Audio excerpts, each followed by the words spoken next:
Welcome, welcome, welcome to the Ernest Holmes papers. This is class 6, and we are kind of winding up the first section of the book. You are at Center for Spiritual Living Asheville. It is December 12th, 2016. Take a deep breath. And I move into that awareness that transcends and supersedes all of space-time. I move into that awareness that there is that within me that knows that I know that I know. And I let go into it, I surrender to it. It is all in all, as all is all. It is everything, everywhere, every when, and everyone. It is all that I am, and I am all that it is. And in that greater awareness, I know that all is well. We are spiritual beings living in a spiritual universe governed by spiritual law. All is well. There is only God, there is only spirit, there is only love and light, life and joy, prosperity, health and wholeness. And so we open to that. We see with God eyes, we hear with God ears, we love with God heart. And all that we can see, hear, and experience is the divine. This is great. This is great, great, great. And so with an amazing sense of gratitude for this thing called life, this greater awareness of all that we are, we release this treatment into the mind of God, the body of God, and the heart of God, knowing that it's all God. As together we say, and so it is. Wonderful, wonderful. Come on in. John has an opportunity for you tomorrow night. A week from tomorrow. The Practitioner 2 class. Are any of my Practitioner 2 students in here? The Practitioner, I can talk about them. The Practitioner 2 class starts practicing on members of the center this time in the class. And so they are working on relationships, and there is an opportunity for you to come here a week from tomorrow, Tuesday night, during their class, and they will do spiritual mind treatment work for you. You will be paired up with a Practitioner 2 student. You will have some crosstalk, and then they will do a treatment for you. Understand that the rest of the class will be sitting around you in a circle, listening to what is going on, and then after you leave, they share feedback with the Practitioner 2 student. So it's a time to get a treatment on relationships, and there are 2 sessions going on at the same time. You'll come in and go upstairs, and there'll be 2 groups. So the timing is 7:10, 7:40, 8:10, or 8:40. And that will give you an opportunity to have a treatment for relationships with a Practitioner 2 student a week from tomorrow. If you want it, I don't want to write down your name and number. Come on up, write your name and number down, pick your slot. We have to have your phone number, and Margot's going to make sure that you're confirmed a week from today on Monday. So come on up if you want a treatment from a Practitioner 2 student on relationships. You don't have to be creating a relationship, you can be polishing relationships. You can be fine-tuning your experience of relationships.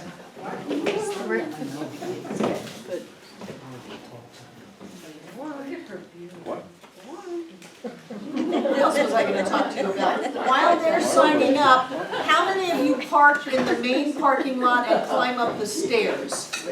Great. Did you notice one set is lighted and one is still dark? I thought I bought enough lights to light both of them, but it took all of them to light the one, but it is well lit. So please come and go on that stairwell, and I'll order another set for the other stairs, and let there be light. I don't want anybody out there stumbling in the dark. One thing that happened is we used to have a parking lot light up there shining directly toward the center, and it illumined those steps. And then Duke took it out because nobody wanted it to fall into the creek. And while we are still figuring out what we're doing with that, we're just gonna light the stairs as you step. One cool thing is that they are motion activated, so when you come up to them, they light up. It's like, oh, they're so excited and happy to see you. They're saying, hello! Are they solar powerless?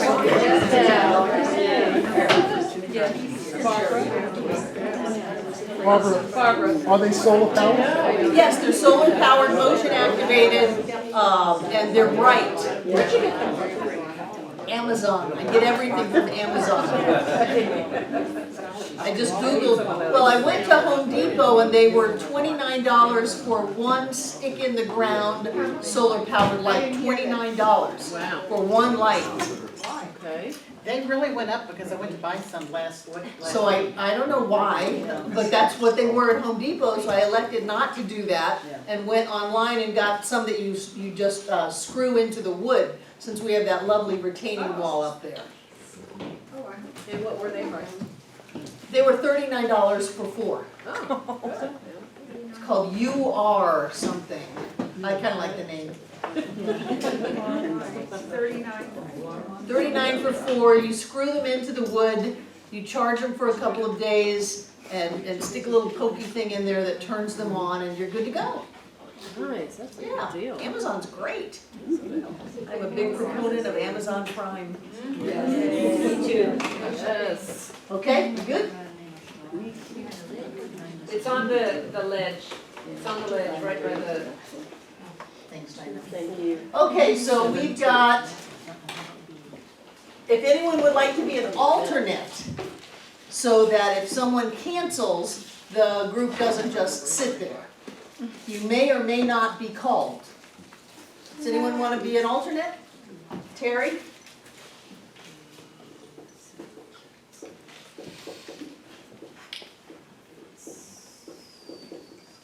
Anybody else want to be an alternate? You're actually, okay, Judith, you're doing the class a favor here.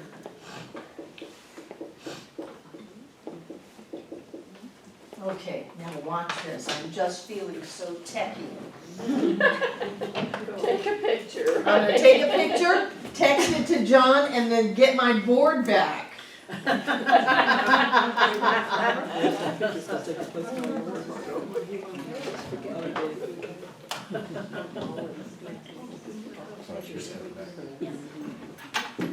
Sweet. That's next Tuesday. A week from tomorrow. A week from tomorrow. 13th, right? No, It's the week from tomorrow. 20th. Are you on here? Tomorrow is the 13th, the week from tomorrow. You're not on it, Jane. Okay. So we are on chapter 9. And I just want to tell you how, I don't know what the word is. I'm awed, I'm touched, I'm grateful that so many people are watching these classes online. They email me and say, hey, I'm watching the Ernest Holmes papers with everybody. I'm a part of the class. And so last week we had like 5 new people contact the center and say that they found our website, they're taking classes, they send in the increased income brochure, put me on the list, there's no time and space. They contact the practitioners and ask for treatment and to have someone talk to them and work with them. And I feel like there's some kind of an explosion going on here. And I think that this class is part of it, because we are jumping way beyond the level that we used to understand and work with this teaching. And I've been working with this teaching for 40 years. And so I kind of look at it as my evolution also, going from homeless and welfare and child and food stamps and penniless and giving plasma twice a week. You know, that level of consciousness to, okay, I can create a home and a car and a job, and I can do the things that I need to do to survive, so I can get out of the survival realm But there was always this feeling in me that there were the pure energies of Science of Mind, and then there were the deal workers. And I didn't really understand why I felt irritated by people who wanted me to work a deal with the universe on their behalf. You know, create the winning lottery ticket and then I'll give you a bunch of money so you can do the parking lot or whatever. And I didn't really understand it because I hadn't gone there completely myself, to where whatever comes back to me is irrelevant. That it is the presence of spirit, it is the oneness, it is the ability to flow in the world and to be part of that energy of creation without any thought of what I was going to get out of it. John's a wonderful example. John has worked at this center for 22 years. He has never received a penny for it. John is our #1 volunteer.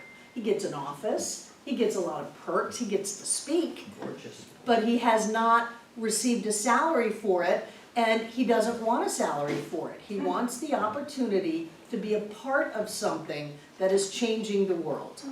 And so for me, I see that like it's an evolution of consciousness of our center. I see the people finding us online as an effect to this cause, and that as we grow and expand and are more in alignment with the highest principles of this teaching, which is there is only one. There is no deal to be made. There is no getting. There is only one. It is the eternal flow of spirit in us, as us, is us, and all is well. Why do we go in that survival mode anyway, except we're afraid? That's the lowest level of the hierarchy of needs, is, you know, food and clothing and shelter. That's our lowest base level. So in the world of creation, yes, we want to be able to make sure that our needs are met, but that can't be our purpose in it. You know, Troward said, if you have your purpose be contingent on any person, place, or thing, you've descended to the level of secondary causation, and that's the level of doubt, fear, and limitation. So we cannot have our purpose be to have a thing. Our purpose must be to be in a greater level of living and consciousness of oneness and love and joy than we have ever been before. And it's that evolutionary process that Ernest talks about in this chapter, which I love. So I just wanted to put it out there. I don't know how you feel about it, but I feel like something is happening. I feel like we're growing, we're really getting it to a greater level than we ever got it before. And my conversation with John this morning was, yes, but the purpose of treatment is to control conditions. That we believe in the control of conditions through the power of this mind is part of our declaration of principles. But if we stay there, or if we micromanage, instead of just knowing that all is well, I want to be in a relationship, I am absolute love. I experience such great love in every moment. I feel the love of the divine moving through me. It loves me and I love it, and I give it out to the whole world. Without, I want this person, I'm going to clean out a place in my closet, I want them to look like this and have that kind of a thing. We can constrict our manifestations by wanting to say how it is, instead of be open to good and greater good. Only good can come from this. This is great. I have no idea how it's going to happen, but I know that things are in the works to support me, and every step of the way, everything is fine. Then I think that we open up to even a greater demonstration than we might have had by saying, this is what I want. Treat for me to have this job. Treat for me to have this money. Treat for me to get this car. Treat for me to have this person. And what that does for me is it's coming from a sense of constriction and control, which always comes from fear instead of trust and faith, and that we take this infinite ability of the universe to manifest in our lives and we constrict it down to what we think we can get and what we think will make us happy. You know, someone gets gets fired, and I go, great, somebody leaves somebody, even better. If they can leave you, that relationship's been dead for a long time and nobody had the guts to say it. So good, they left you. Go out and find yourself. Find your life. People don't like it. You're a minister, you bet, and I'm giving you the best thing that you'll ever hear. So people come to me and they say that they've lost everything. Well, that's the time to trust and have faith and be open and to go for what you want. So do you feel any of that happening? I mean, I feel it. I feel it. Something is emerging here, and I think that we are fine-tuning our understanding of the nature of the divine as us more than we ever have before. And I've been in a lot of Science of Mind centers, and there are a lot of Science of Mind centers that are still working with this, if you do this treatment, you'll get this. And if you get this, then you'll be okay. I mean, don't really trust in spirit. You've got to have that car to be okay. Forget God, heavens, earth, universe, layers, time and space. No, no, no, no. You got to create this car so that you can go to the job, so you can do the work you don't want to do and get the money that's not enough, and that's what we're going to work on. Is there a Science Centers going? Oh, of course. Of course. Was it last week or the week before? I said one of our leaders said that Science of Mind can only get you to by me. To me, by me, through me, as me. And that's the way a lot of people think, because they haven't been willing to let go of their security needs and trust. And say, I'm just going to hang out in the oneness. And I'm going to know that life supports me and that all is well. And I'm going to just live that way. So, I like us.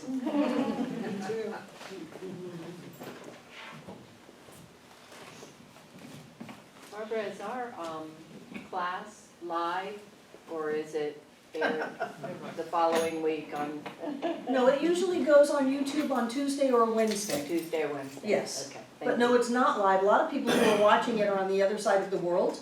They're asleep. Okay, Yeah. okay. Our stuff goes on very quickly. David? So I just wanted to say a word of agreement just in what you said in terms of feeling us being on the cutting edge or a new edge of something, and beyond where the movement of Science of Mind is as a movement. I think this is at the cutting edge of where many, many people are who are studying a variety of things. Life is moving us all forward. Right. And we're moving along with it at the cutting edge of this evolutionary process, or however you want to describe that. Right, like Ernest talks about involution and evolution. The involution infuses us with the presence of spirit, but evolution lifts us into a greater consciousness. So it's pretty exciting. So I think it's exciting. these individuals who are thinking that Science of Mind can only get you as far as by me, do they think there's anything that will take us as far as me? I don't know, I Let's stop stopped there. thinking at that moment. Shut down. Well, I froze there. Here's my question though, if they're teaching that, that is so not Science of Mind. Right. So how are they remaining as an entity of a church or a center? Because you can control conditions. It is Science of Mind, but at what level do you understand the teaching? So if someone is teaching, it's subtle fear. You know, I've often joked, boy, I don't have anything to sell but an idea. I can't use fear or guilt on you. But it is subtle fear to say, if you don't do this, your life is going to go to pot. Even if you don't tithe, the universe is going to take it from you some other way. Edwene says that. If you don't do spiritual practice, if you don't open up your heart, you're going to get arthritis. You're going to get a physical disease. If you live in constricted thinking, you're going to lose that which you have, the parable of the talents, that kind of thing. So it is subtle fear that can be used, but it also is Science of Mind, that we can control the conditions of our life through the power of our thought. I want to control the conditions of our life by opening up to a greater experience of living and let the form fall where it will, knowing that wherever it falls, everything is great. Drew. just as you're trying to manifest something, and when you say, well, watch your words, or word it this way, you know, take it from a negative aspect into a positive aspect.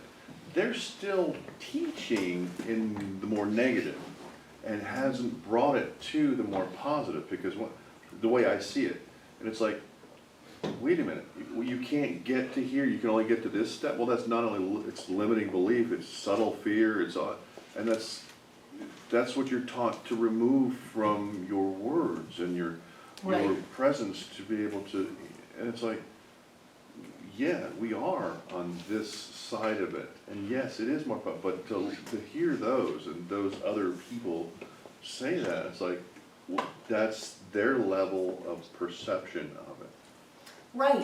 Right, and we are growing beyond that. Yeah. It is, for decades, it has been a question in my head, why aren't Science of Mind centers like the Mormon tabernacles with the gold trumpets on the top?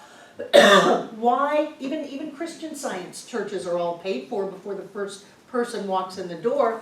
Why isn't everybody who comes to a Science of Mind center a millionaire? Why is that? Because the teaching states that you should all be multimillionaires, more money than you know what to do with, and yet many of our centers are in financial difficulty. They're not where they want to be. They're not demonstrating the essence of what we can have. We seem to be pretty good on physical health. We do a lot of healings and miracles and things like that. But what is the, you know, infused, limited concept that has us all smaller than we could be? And that's what I've been playing with for years and years, is what can I do? That's when I decided to give everything on the website away. Everything on the website away. And people said, this is your intellectual property. You said it on the stage of this center, but what you said, you own. You should market that. And I actually had a student in this class that told me that, and went off and marketed herself, and she's a multimillionaire through, and she says, Barbara Waterhouse said, you know, and she's done that. But I had to look at what my purpose is and where I want to go. I'm not happy staying in tit for tat. I'll sell you a CD and you give me money. Yeah. I'm not happy with that. I think there's a higher calling to us, and that is to put it out there for the whole world to get. I have 10 hours of Science of Mind textbook online, and people say they listen to me all the time. They've got the textbook almost memorized, and it's in my voice because they do that. People all around the globe can do that on their phone. So I think that other centers, and Ernest talks about the spiritual impulsion that he believes religious science is, to be the new spiritual movement of the world. And I look at that and go, why hasn't that happened? What is it that we're putting the brakes on? And I believe that it's our fear and our lack of faith that this stuff really works, and that we can just let it all go and trust that Spirit's going to show up magnificently as us now. Drew. I see it as that limiting belief, that little fear system, whatever, as, you know, you're going out to see this beautiful sunset or sunrise, and you're stopping halfway up the trail. Mm-hmm. That, you can get $1 million when you reach here. Yeah, you can do all that. But if you don't go on, you missed your purpose. Right. $1 million isn't all it's cracked up to be. There's a lot of people who have $1 million in this room who are not. Well, it reminds me of just what we're talking about here. This is a quote of Rumi that I read earlier today that is perfect for this. He says, this is just part of it, you sit here for days saying, this is strange business. you're the strange business. You have the energy of the sun inside you, but you keep knotting it up at the base of your spine. Right. You have the energy of the sun within you, but you keep knotting it up at the base of your spine. And as I talk about other centers, I don't want to do that judgmentally. I want to look at myself in the mirror and say, what is going on inside of me that your devoted students are not driving Rolls Royces and coming in on private helicopters, and what is that limited thought and feeling? Is it some of the old, to be spiritual is to divest ourselves of worldly possessions, and that materialism and spirituality are two different things? Is there some of that left? Well, I'm a great person, I'm a fantastic teacher, I'm staying clear to my purpose and mission, to give the teachings of science of mind away. Is there some of that then says, yes, and since you do that, you didn't market your intellectual property and you're not going to reap those harvests, but I'm okay with that because my life is exactly where it needs to be. Do you see that vacillating kind of thought form? So what I want to do is be able to trust so fully my clear knowing that God is right here in me, as me, is me, perfect, whole, and complete, period, end of story, and open up to a life that expresses that in whatever way it is. But I know that in order for that evolution to occur, it's got to be expressing it in greater and greater ways. Otherwise, we are stagnant, and life can't be stagnant as us. So that's just my process. I just wanted to bring it up. He starts off talking about finishing Founders Church and dedicating the organ to his wife who has passed on, and then clearing up the thinking of some people in this movement. And George Bendel said, well, he never got to cleaning up the thinking of those people, and I wonder what would have happened to our movement had he done that. Had we all been so clear that there wasn't the infighting and the lawsuits and the very inappropriate behavior that we have had in our movement. Many. People are still trying to do that job today, change the thinking. Right. So it can be, well, everybody's on their perfect and right level, which they are, and one in truth is all.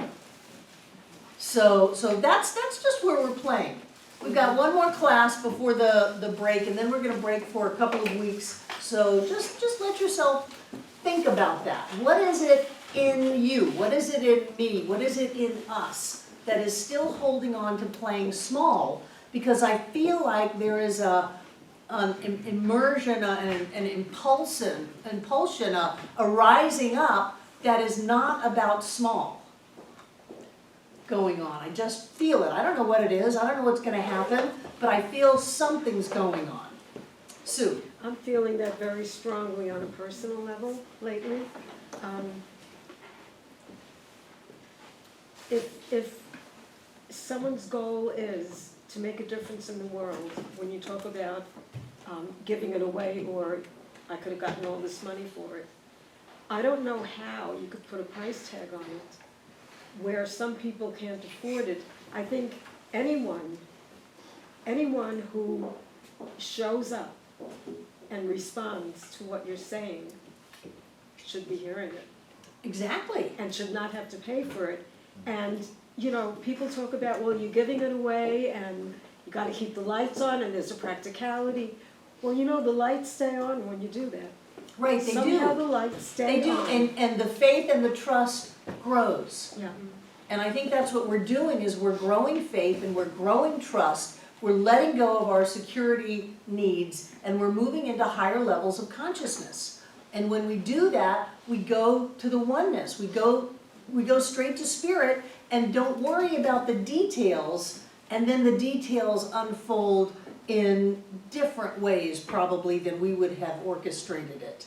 And whether it's that we had to go through a loss to have a gain, or things happen to where we were in different circumstances than we thought we were, it's better because it's more open to that presence that we are. It's not tainted. You know, if you create something out of fear, then your demonstration is going to be filled with fear. It's going to manifest in fear. So what we are doing is creating by living in love and joy and trust and happiness, and then watching our creations show up like that. Jen. You know, personally, I am really proud to be part of a center where the minister gives these teachings away. I just think that speaks volumes for you and this center. And the other thing I want to say is that I was watching a post of a musician at Mile High Center of Spiritual Living. And on the stage is this musician performing for their service. And in the background, about 6 feet in back of this musician, are these two, you know, big oak chairs. And one of the ministers is sitting on one side and the other's on the other. You know, as if like they have to be up there as these icons or something, calling attention to themselves. And I thought, Barbara and John would never do that.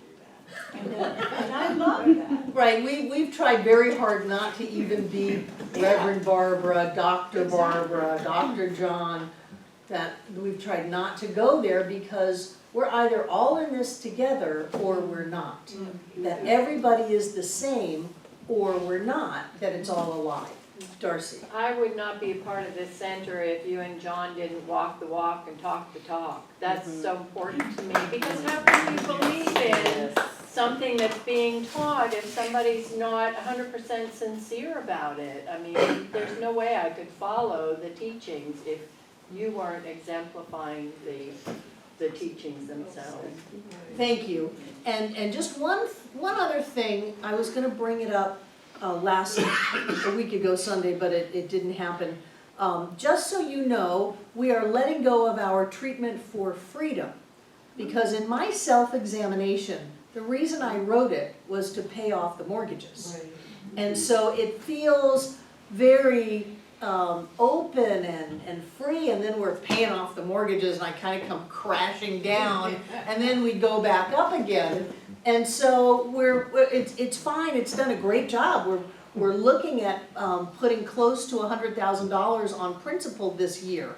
So that's great, and it doesn't mean that we don't have to do our treatment for freedom if you want to continue to do that, but come January 1st, it'll be out of the Sunday celebration, just so you know that. Oh yeah, I was gonna tell you at the board meeting, Sherry. Do you have your hand up? Have you been raising your hand? Pardon me? Yes, Okay, Kate and then B. I have found in my own personal treatment that when I am constricted by an abundance of desire without faith that it will be fulfilled, that I can't relax, I can't feel the manifestation in me before I see it, Right, and it doesn't show up. right, and then you're just frustrated. And when I let go of the need for the manifestation, the need for something to appear, and I just go in that place of knowing who I am in relation to or as, more in relation as, then all of that fades away. All of that And that's when fear things happen. fades away, and then things show up that I wasn't expecting. Right, consider that everything you ever have or ever will want is stacked up behind you, just waiting for you to let it in. And that our anxiety and fear is what not only shuts the door, but locks it and drives a bunch of nails in it. B, and then Shari. In the class that we had with Kate, Emma Curtis Hopkins, one of the first things she said in the book was, let go, be willing to let go of all your preconceived notions.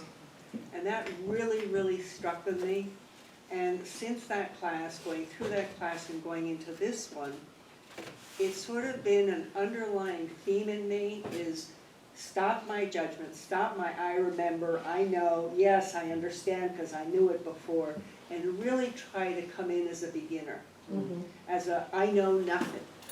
I'm open to anything.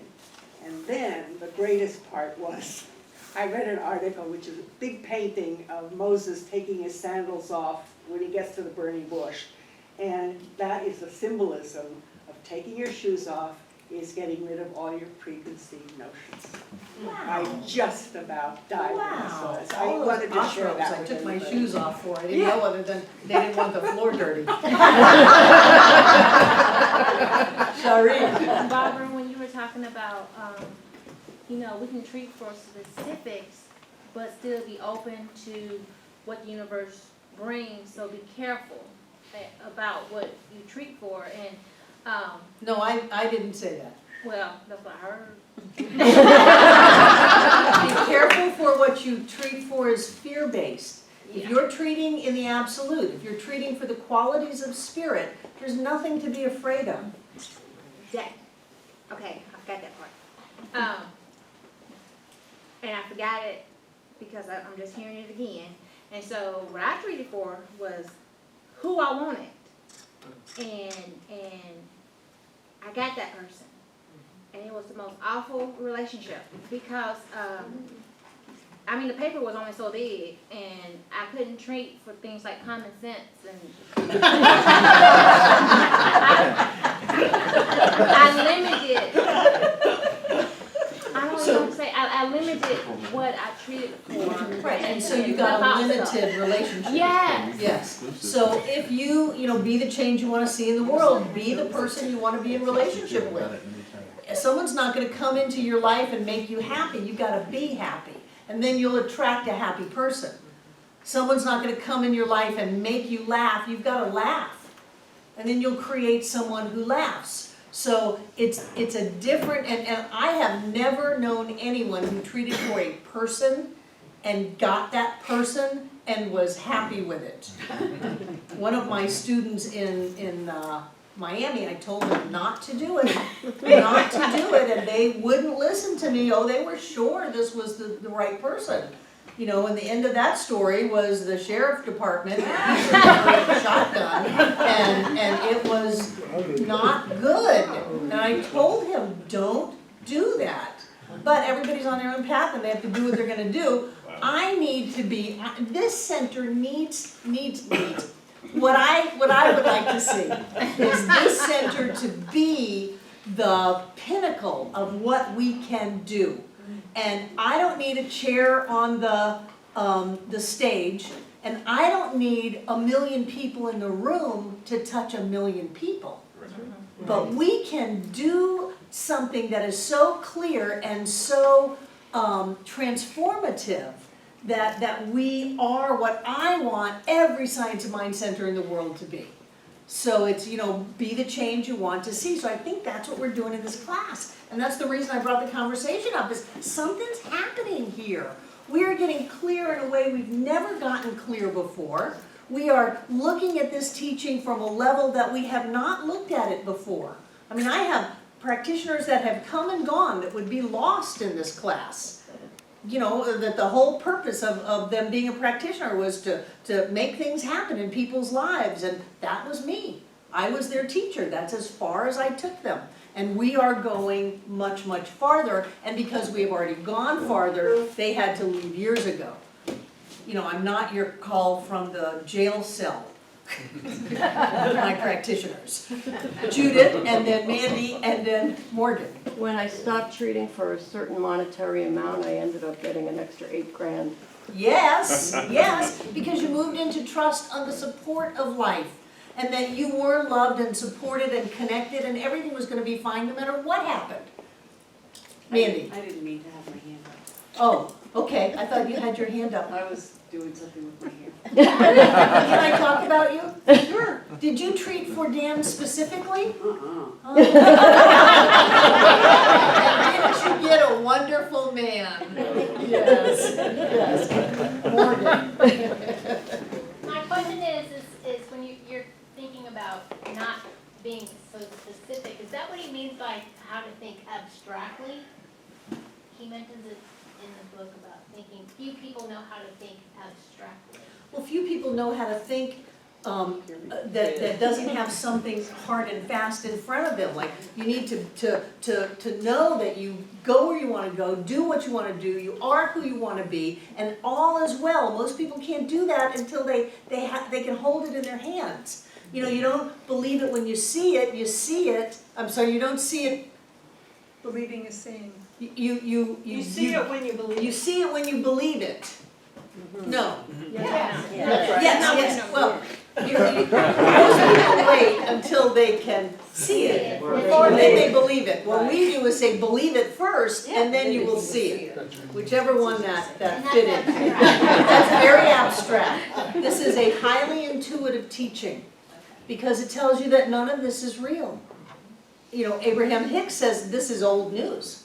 This is the demonstration of your consciousness a second ago. That this is old news. This isn't real. This is constantly changing. And that requires a level of pulling back thought. And Ernest used the word abstract for that. I would use the word intuitive. That we are intuiting a greater reality, a greater something in us. You know that feeling that there's more to you than meets the eye?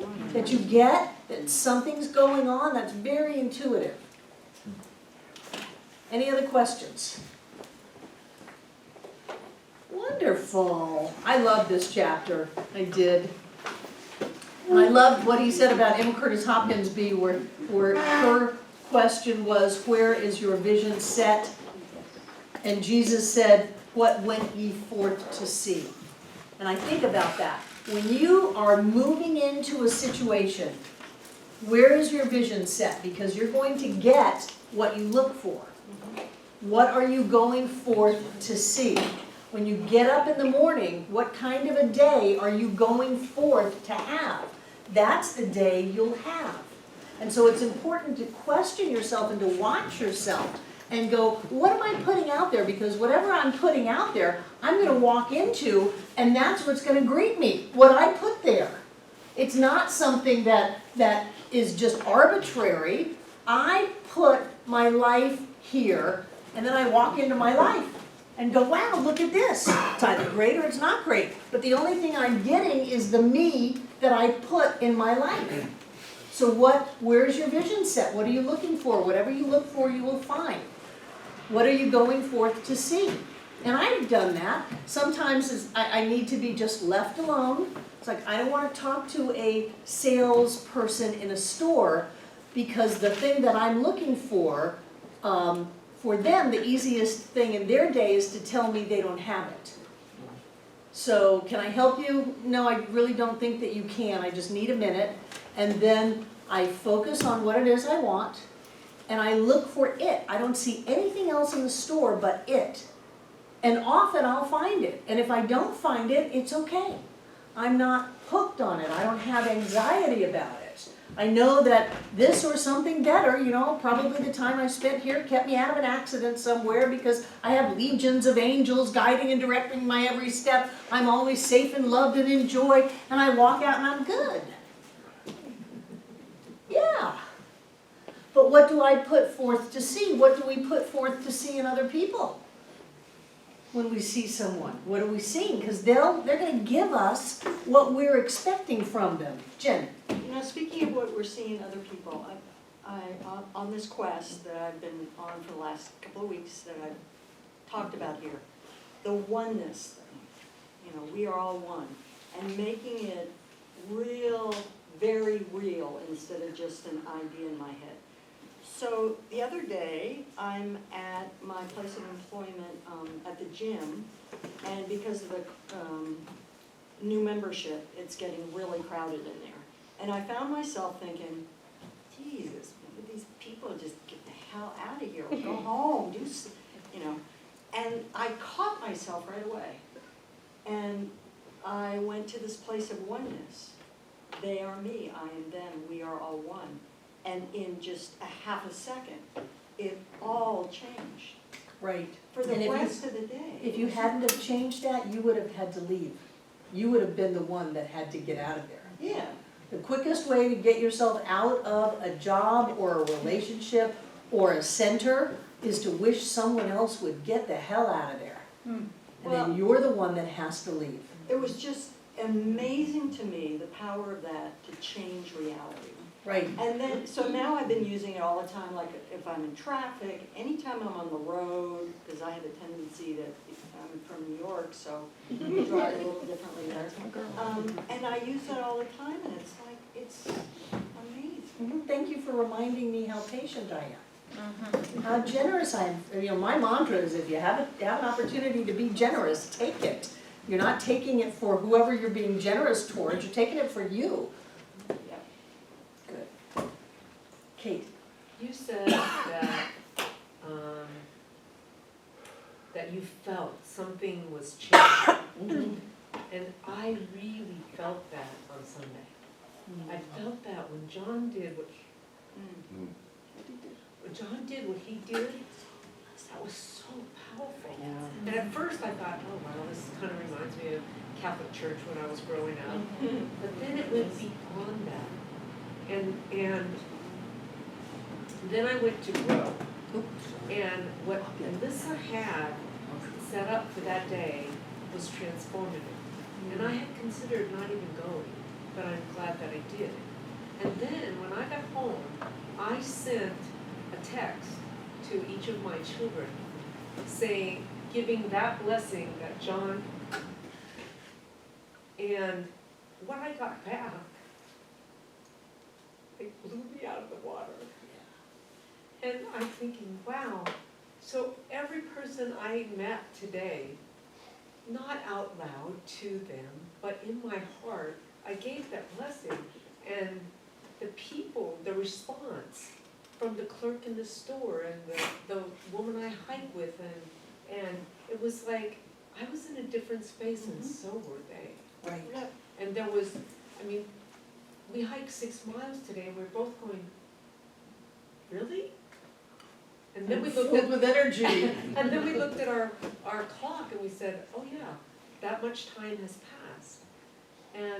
But it was like we were so energized by the feeling that was abounding between us that it spilled over everywhere.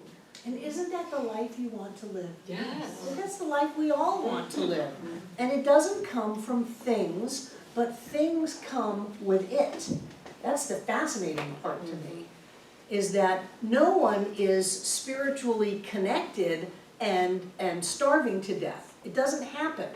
There's the story of the monk and the student comes and says, well, you live in this castle, this palace, of course you can afford to just be loving and happy and joyous. What would happen if I took you out in the middle of the woods and dropped you off? And so they did. They took him out in the middle of the woods, dropped him off, and he was happy and joyous and meditating, and a traveler came by and became his student and said, wait right here, and went home and got his palace and brought it to the monk and set it up in the woods, and the student came back and said, you have a palace here in the middle of the woods. It's consciousness. But you can't go for it for that, or you've already messed up your manifestation by taking it down to, and I'm going to do this to try to get this because I desire it, I need it, I think that it's not just going to happen spontaneously, that I don't really live in a universe that supports me and loves me and I'm connected with all things, but I have to make this happen. And at that moment, boom, down to secondary causation, doubt, fear, and limitation. So where's your vision? What are you putting out? Because the only thing you're getting back is you. Jane. I forgot what I was going to say, but it was going to be very good. And here's the thing, is that I have recently had a lot of trouble being late everywhere. And I thought to I think my conscious mind says, well, it's easy, just leave early. And just for I don't know what I do, but I just am not leaving early. However, I did leave early today, And I parked my car, and I got out, and I had parked really crooked. And so I had to get back into my car and straighten it out. Thank you. And then a whole lot of my books fell all over in the dark, and I had to go pick them all up, and then I dropped some money. Well, the thing, and I was fined for one reason, which is I left an hour early to get here. So the thing, what I'm trying to say is that I myself, I'm blind to what I do to myself. Not so much anymore. Well, I'm trying. Jane, 8 years ago, yeah, not so much anymore. You're doing great. I thought I was pretty good 8 years ago. There's this whole involution, evolution concept that Ernest keeps talking about here. We'll put it on the teaching symbol. Involution is spirit coming into form. Evolution is spirit moving and evolving. In the seed is everything the seed needs to be the tree or the plant or whatever.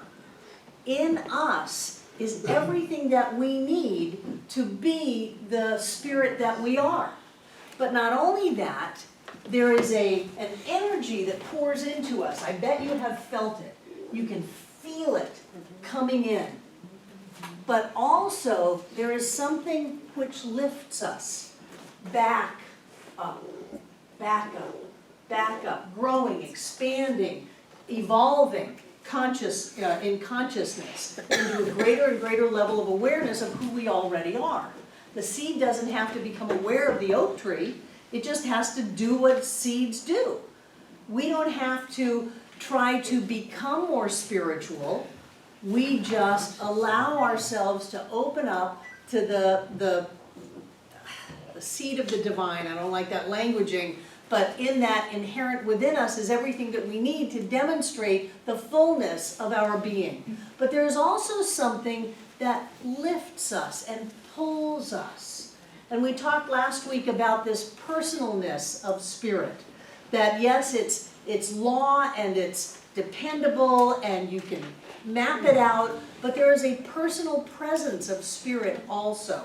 And I said I didn't want you to lose that in all of these understandings and graphs and things like that. And there was great discussion on what that personalness felt like. I've always felt that there was something guiding me, protecting me, that kind of thing. And I often think about it in such a way that it is future me, whether it's in this life or eternal future, reaching out to give me a hand when things are difficult.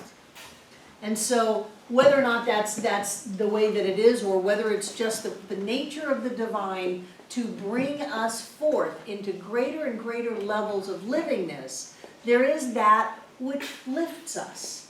And I think it's a really important concept because so much in science of mind can be deemed, I gotta do it. I gotta rewire my brain, I gotta do this affirmation, I gotta watch my thoughts, oh my God, I just created a catastrophe, bang, bang, bang. No, there is that which lifts us. And I love the idea that you can't screw this up. Whether it's today or 10,000 lifetimes from now, you can't screw it up.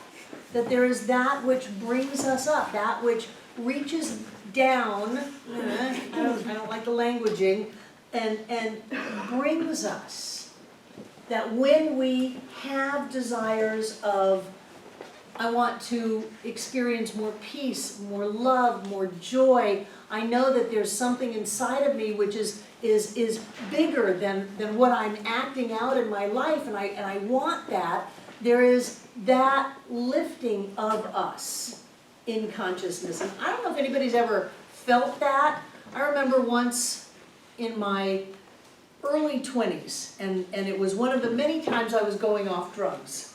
And I was in full detox. And I remember stopping my car on Oakland Park Boulevard in Fort Lauderdale in the middle of the lane of traffic and getting out and throwing myself down on the grass between the sidewalk and the road.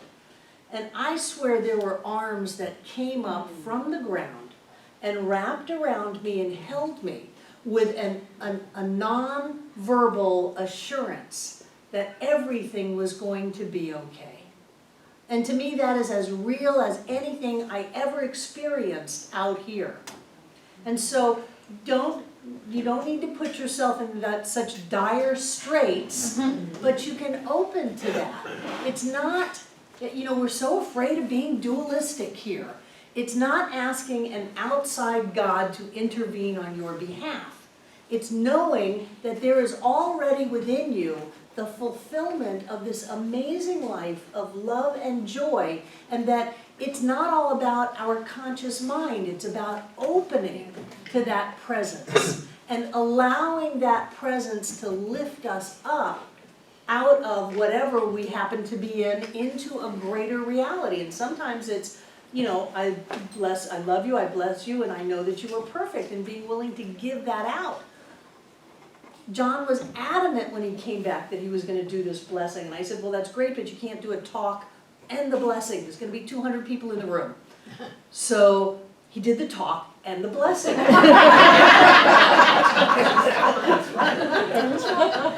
and many people said that it was a big event for them. Yeah. And because he said, I have been called to do a blessing on everyone at the center on Sunday. He was just wide open, letting Spirit come through him.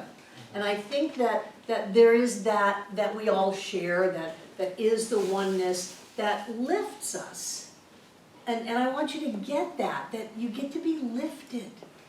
You get to be lifted up. It doesn't mean that you have to be in the muck and mire to be lifted up, but it's not all on your shoulders. And it's not duality, because John was called. He was called by what? God said, hey, John, I'm calling you. You better do this. No, there was a knowingness of what was in alignment with the expansion and health and wholeness of the community, and he was willing to put it out there. David. Yeah. So I certainly understand the danger of thinking about myself in dualistic terms, and whether it's my eternal self speaking to my ego state or what have you, there's a lot of ways to think about it, but what I really wanted to share is when I realized that there's been something in motion in my life way before I became aware of it, then I could relax. Yes. You know what I mean? Yes. Something was already in motion way before I became, and when I stop and look back at the sequence of things in my life, pleasant and unpleasant, and how it all kind of worked out, then at some point I woke up and said, maybe I should cooperate with Spirit. Well, welcome to the party. But it's already doing its thing, Right. and the gift is becoming aware of it. I get like, Yes. becoming aware of it, like, oh yeah, all right. And I have to remind myself from time to time that it's not really all okay. You know? Right. Somebody, April, and then Jane, and then Roxanne. So this is what I journaled on this morning. God didn't pat Mary Baker Eddy on the shoulder. He did, but he didn't. Right. The universe is forever imparting itself to its creation. Right. Every single one of us have the same abilities. Some of us are paying attention and some of us aren't. Right. And what this class is doing is paying attention. Jane. What I'm wondering, Seth, and I want to thank you for the discussion, I'm thinking that I need to somehow relax my conscious mind. And if I do, then a lot of stuff, then a lot of truth will come in. Great. Yeah. Good for you. No, Roxanne. I'm about 2/3 of the way through High Watch, Emma's book High Watch, which I bought thinking that was for the class. I'm so glad I got it, even though it's quite an experience reading it. There's something beyond the words that speaks to me, and I think she wrote it when she was in that High Watch. And in that book, and I don't know all the rest of her things, but she specifically means, what are you focusing on? That's not focusing wasn't her word, but high watch is keeping our focus on the high consciousness and the higher place. And I think what probably sets this center apart, and why I'm here, and why I'm encouraged for the future, a little bit to